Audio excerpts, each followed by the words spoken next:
Midi, bien au-delà du cercle polaire, après quelques heures de pêche en eau glaciale, les casiers débordent en cette saison du cabillaud.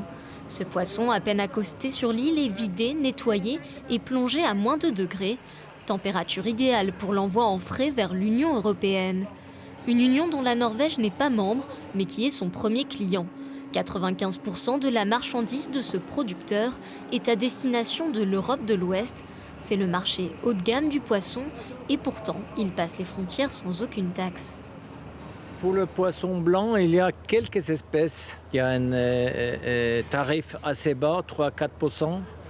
Mais pour les espèces les plus importantes, cabillaud, aigle fin, lieu noir, flétan, il n'y a pas de droits de douane. Mais les barrières douanières s'élèvent avec la transformation sur place, à tel point qu'avec le coût de la main-d'œuvre, il est rentable de congeler le poisson 2 fois pour le faire passer par l'Asie avant de revenir vers l'Europe. La pêche et l'agriculture sont les seuls domaines pour lesquels la Norvège n'accède pas au marché unique. Ces secteurs ont négocié un protocole à part pour garder la main sur l'ensemble de leurs ressources. Pour le reste, l'accès au marché est total. En échange, la Norvège a versé 1,8 milliard d'euros sur 5 ans à l'UE, presque autant que si elle était membre, sans avoir son mot à dire sur les normes. Nous sommes membres à part entière du marché unique et de l'espace Schengen. Nous sommes l'une des rares nations qui, même si elle n'est pas dans l'Union européenne, applique les directives sur l'emploi.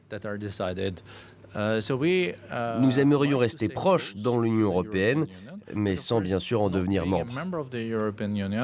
Un nom ferme dicté lors de 2 référendums en 1972 et 1994.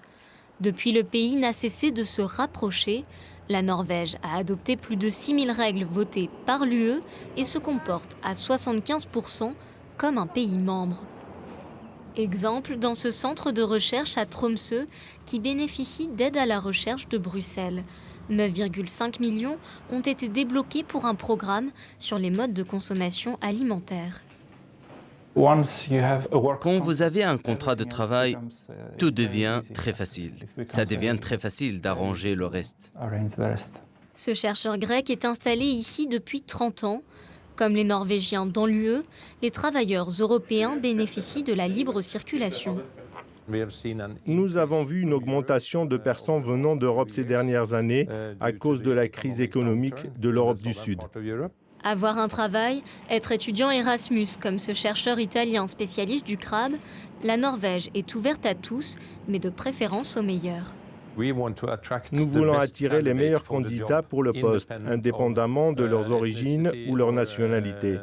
Si c'est un Espagnol qui est meilleur qu'un Norvégien, nos directeurs scientifiques préféreront prendre l'Espagnol plutôt que le Norvégien.